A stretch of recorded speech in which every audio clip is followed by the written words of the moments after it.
Hello friends, இன்றைக்கி நம்ம சேனலில் ஒரு முக்கியமான ஜோதிட தாள்களை தான் இப்போ இந்த வீடியோவில் அதிரடியாக பார்க்க போகிறோம். அதிரடியாக பார்க்குறதுக்கு முன்னாடி என்ன ஜோதிட தாள்கள் பார்க்க போகிறோம் அப்படிங்கிறத இன்ட்ரோவில் தெரிஞ்சுக்குங்க. என்ன தாள்கள் பார்க்க போகிறோம் அப்படிங்கிறத வாங்க பார்க்கலாம். 2026 ஜூலை மாதம் 20ஆம் தேதிக்கு பிறகு சூரியன் சுழற்றி அடிக்கக்கூடிய காரணத்தினால விருச்சக ராசியை சேர்ந்தவர்களுக்கு அடுத்து பார்த்திங்கன்னு வச்சுக்கோங்களேன், நிறைய அதிர்ஷ்டங்கள் நடக்க போகுது. அப்படி நடக்கக்கூடிய அந்த அதிர்ஷ்டங்கள் பற்றி தான் இப்போ இந்த வீடியோவில் ஷேர் பண்ண போகிறேன். நீங்கள் விருச்சக ராசிக்காரங்களாக இருந்தீங்கன்னா சூரியன் சுழன்று அடிக்கிறதுனால என்ன மாதிரியான பலன்கள் கிடைக்கும் அப்படிங்கிறத தெரிஞ்சுக்குங்க. அதற்கேற்ப நடந்து பயன்பெறுங்க. ஸோ நவக்கிரகங்களில் ராஜாவாக கருதப்படுபவதே சூரியன் தான். அவர் மிதுனத்திலிருந்து விலகி கடக ராசியில் உட்கார்றாரு. இது தாட்சானிய புண்ணியகாலம் என்பது ஆரம்பமாகுது. இந்த காலத்தில் சுழன்று சூரியன் வர்றதுனால ஒவ்வொரு ராசிக்காரங்களுக்குமே தலையெழுத்து மாறும். அதில் விருச்சக ராசிக்காரங்களுக்கு இனிமே தான் அதிர்ஷ்டமானது இருக்குது. அந்த அதிர்ஷ்டம் என்ன மாதிரியான அதிர்ஷ்டம், அதை எப்படி தக்க வைத்து கொள்ளணும் அப்படிங்கிறது தான் இந்த வீடியோவில் உங்களுக்கு ஷேர் பண்ண போகிறேன். ஸோ என்ன மாதிரி உங்களுக்கு கிரகநிலைகள் அமைஞ்சிருக்கு அப்படிங்கிறத தெரிஞ்சுக்குங்க. அதுக்கப்புறமேட்டு சூரியனால் என்னென்ன பலன் கிடைக்கும் அப்படிங்கிறத தெரிஞ்சுக்குங்க. அதற்கேற்ப நடந்து பயன்பெறுங்க. ஃபஸ்ட்டு உங்களுக்கு கிரகநிலை எப்படி அமைஞ்சிருக்குங்கிறத வாங்க பார்க்கலாம். தனவாக்கு குடும்பஸ்தானத்தில் சந்திரன், சுகஸ்தானத்தில் ராகு, பஞ்சமஸ்தானத்தில் சனி, கலஸ்தரஸ்தானத்தில் செவ்வாய், அஸ்தமஸ்தானத்தில் சூரிய புதன், பாக்கியஸ்தானத்தில் குரு சுக்கரன், தொழில் ஸ்தானத்தில் கேது. இந்த மாதிரி கிரகநிலைகள் உங்களுக்கு அமைஞ்சிருக்கு. கிரகநிலைகள் இப்படி அமையிறதை தொட்டு தான் உங்களுக்கான பலன்களே என்னங்கிறது குறிப்பிடப்படுது.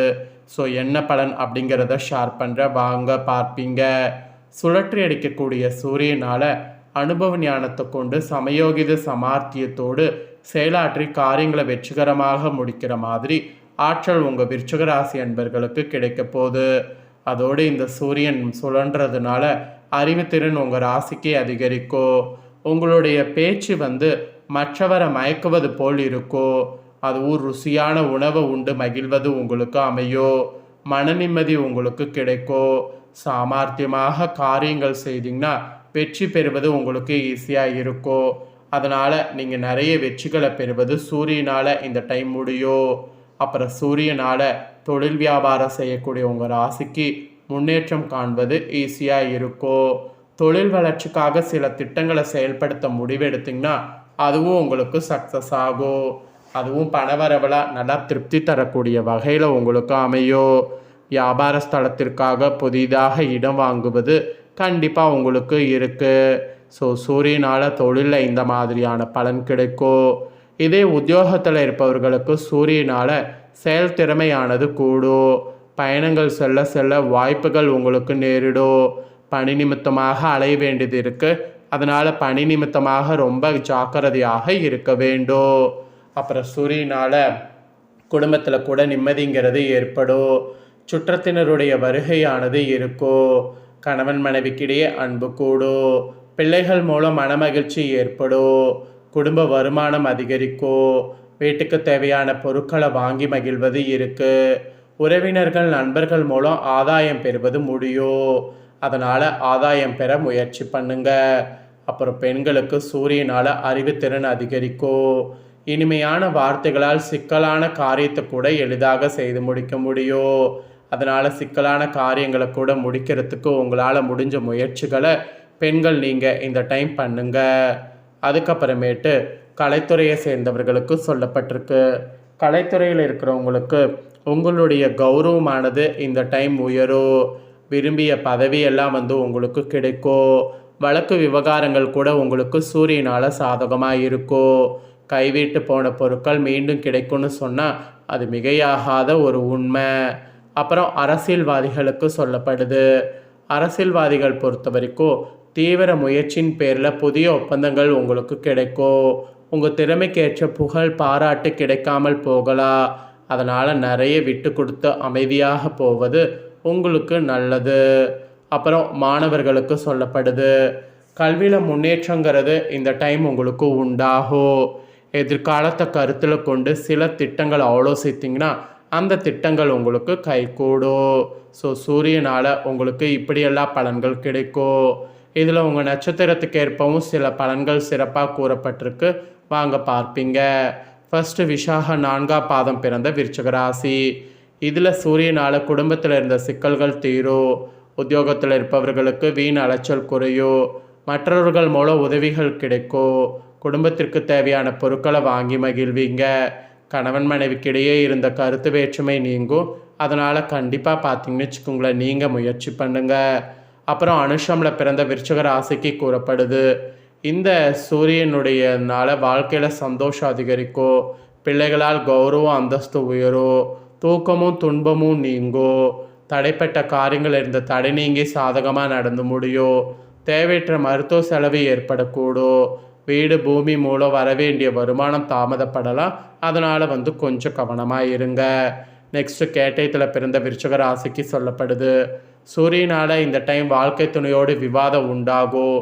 தொழில் வியாபாரத்தில் ஈடுபட்டு இருப்பவங்க அவசர முடிவுகள் எடுப்பதை தவிர்ப்பது நல்லது. உத்தியோகத்தில் இருப்பவங்க வீண் அலைச்சலையும் காரிய தாமதத்தையும் சந்திக்க வேண்டியது இருக்கும். ஸோ இது உங்களுக்கான பலன். ஸோ இந்த மாதிரி நட்சத்திரத்துக்கு ஏற்பவும் சொல்லப்பட்டிருக்கு. சூரியனால் ஏற்படக்கூடிய கெடுபலிலிருந்து தப்பிப்பதற்கு பரிகாரமாக இனி ஜூலை 20க்கு பிறகு வியாழக்கிழமையில் பெருமாள் கோவிலில் தாயாரை வணங்கி வந்தீங்கன்னா எல்லா நன்மைகளும் உண்டாகும். குடும்பத்தில் சுபிட்சம் ஏற்படும். அதனால் இந்த ஒரு பரிகாரத்தை மறக்காமல் விருச்சிக ராசிக்காரங்க செய்திடுங்க. இது நீங்கள் செய்யும்போது நம்பிக்கை ரொம்ப ரொம்ப முக்கியம். நம்பிக்கை இல்லாமல் செய்திங்கன்னா கண்டிப்பாக உங்களுக்கு பலிக்காது. அதனால் நம்பிக்கையோட பரிகாரம் செய்து பயன்பெறுங்க. ஸோ இவ்வளோ நேரம் சுழற்றி அடிக்கக்கூடிய சூரியனால் என்னென்ன பலன் கிடைக்குங்கிறத பார்த்தோம். பரிகாரம் முதற்கொண்டு பார்த்தோம். ஸோ நவகிரகங்களே முதன்மையாக கருதப்படக்கூடிய இந்த சூரியனை பற்றி சில சுவாரஸ்யமான தாள்கள் ஷேர் பண்ணுறேன். ஸோ சூரியனை பற்றி சில சுவாரஸ்யமான தாள்களை விருச்சிக ராசிக்காரங்க இந்த வீடியோவில் தெரிஞ்சுக்குங்க. ஆக்சுவலி இந்த உலகிற்கே ஒளியினை தருபவர் சூரியன். அவரின்றி இங்கு ஓரளவும் அசையாது. உலகில் உள்ள ஜீவராசிகள் அனைத்தும் சுபிட்சமாக வாழ்வதற்கு முக்கிய காரணமாக விளங்குபவர் சூரியன். சூரிய ஒளி இல்லாவிட்டால் இருள் மட்டுமே நிறைந்திருக்கும். இந்த பூமியில் ஒரு புல் பூண்டு கூட முளைக்காது. கதிரவன், ரவி, ஆதவன், உதயன் என பல பெயர்களோடு அழைக்கப்படக்கூடிய சூரியன் ஒளியை கொண்டு தான் இரவேது பகலது என நம்மால் பிரிந்துணர்வு முடிகிறது. எத்தனையோ கிரகங்களை பற்றி ஆராய்ச்சி செய்யக்கூடிய விஞ்ஞானத்தை தன் பக்கம் நெருங்க விடாத அளவிற்கு நெருப்புக்கோளாக காட்சி தருபவர் சூரியன். சூரியன் அருகில் யாராலும் செல்ல முடியாதோ தவிர அவரால் உண்டாகக்கூடிய நன்மைகளை பற்றி உணர முடியும். நவக்கிரகங்களில் அரசனாக விளங்குபவர் சூரியன். ஜோதிட ரீதியாக சூரியனை பற்றி ஆராயும் போது அவர் ஒரு ஆண் கிரகமாக கருதப்படுகிறார். சூரியன் சொந்த வீடு சிம்மமாகும். உச்ச வீடு மேசம். நீச வீடு துலாம், விருச்சகம், தனுசு, மீனோ. கடகம் சம வீடுகள். ரிஷபம், மகரம், கும்பம் பகை வீடுகளாக கருதப்படுது. சூரிய திசை 6 வருடங்களாக நடைபெறும். சூரிய பகவான் ஒரு ராசி கட்டத்தில் ஒரு மாதம் விகிதம் 12 ராசிகளில் ஒரு வருட கால சஞ்சாரம் செய்வார். சூரியனின் சஞ்சாரம் சித்திர மாத மேசத்தில் தொடங்கி பங்குனி மாதம் மீனத்தில் முடிவடையும். சூரியன் பரணி நட்சத்திரம் 3ஆம் பாதம் முதல் ரோஹிணி நட்சத்திரம் 2ஆம் பாதம் முடிய சஞ்சரிக்கக்கூடிய காலத்தை கத்திரிக்காலம் என்று சொல்லப்படும். இக்காலங்களில் சூரியன் உஷ்ணம் பூமியில் அதிகமாக இருக்கும். அதனால் இக்காலங்களில் புது வீடு கட்டுறது, புது வீடு புகுறது போன்ற சுபகாரியங்கள் செய்வதை தவிர்ப்பது நல்லது. அப்புறம் சூரிய பகவான் மகர ராசியில் தை மாதம் தொடங்கி மிதுன ராசியில் ஆணி மாதம் வரை சஞ்சரிக்கக்கூடிய காலம் உத்தராயண புண்ணிய காலம் எனப்படும். கடகராசியில் ஆடி மாதம் தொடங்கி தனுசு ராசியில் மார்கழி மாதம் வரை சூரியன் சஞ்சரிக்கக்கூடிய காலம் தாட்சாணிய புண்ணிய காலம். இப்போ தாட்சாணிய புண்ணிய காலம் தான் ஆரம்பமாயிருக்கு. நட்சத்திரங்களில் கிருத்திகை, உத்திரம், உத்திராடம் ஆகியவை சூரியனின் நட்சத்திரங்கள் ஆகும். சூரியனும் சந்திரனும் இணைந்திருக்கக்கூடிய நாள் அமாவாசை என்று அழைக்கப்படும். அதே சூரியனும் சந்திரனும் ஒன்றுக்கொண்டு நேரெதிராக வரக்கூடிய நாள் பௌர்ணமி என்று சொல்லப்படும். இந்த மாதிரி சூரியன் வைத்து நவக்கிரகங்களில் நிறைய விஷயங்கள் சொல்லப்படும். அதில் சில விஷயங்கள் தான் இந்த வீடியோவில் உங்கள் ராசிக்கு ஷேர் பண்ணதை தெளிவாக இந்த வீடியோவில் விருச்சிக ராசிக்காரங்க நீங்கள் தெரிஞ்சிருப்பீங்க. தெரிஞ்சதுக்கேற்ப நடந்து பயன்பெறுங்க. இதை நீங்கள் பார்த்து பயன்பெற்றது போல் உங்கள் ஃப்ரெண்ட்ஸ் ஃபேமிலி இருக்கவங்களும் பார்த்து பயன்பெறணும் அப்படின்னு நினச்சிங்கன்னா வீடியோ லைக் பண்ணி ஷேர் பண்ணுங்கள். வீடியோவை உங்கள் ஃப்ரெண்ட்ஸ் ஃபேமிலி இருக்கவங்களும் பார்க்கட்டும். அவங்களும் உங்களை போல விருச்சிக ராசிக்காரங்களாக இருந்தாங்கன்னா இந்த தாள்களை தெரிஞ்சு இதற்கேற்ப நடந்து பலன் பெறட்டும். இதே போல் புதிய தாள்களை தெரிந்து கொள்ள மறக்காமல் நம்ம சேனலை சப்ஸ்கிரைப் பண்ணுங்கள். கூட பெல் பண்ண ப்ரெஸ் பண்ணுங்கள். அதை பண்ணிட்டீங்கன்னா இனி நான் போகிற மற்ற அப்டேட்டான எல்லா வீடியோஸும் உடனுக்குடனே தெரிந்து கொள்ளலாம். ஸோ மறக்காமல் பண்ணுங்கள். சுவாரஸ்யமாக வேறொரு வீடியோவில் உங்களை சந்திக்கிறேன்.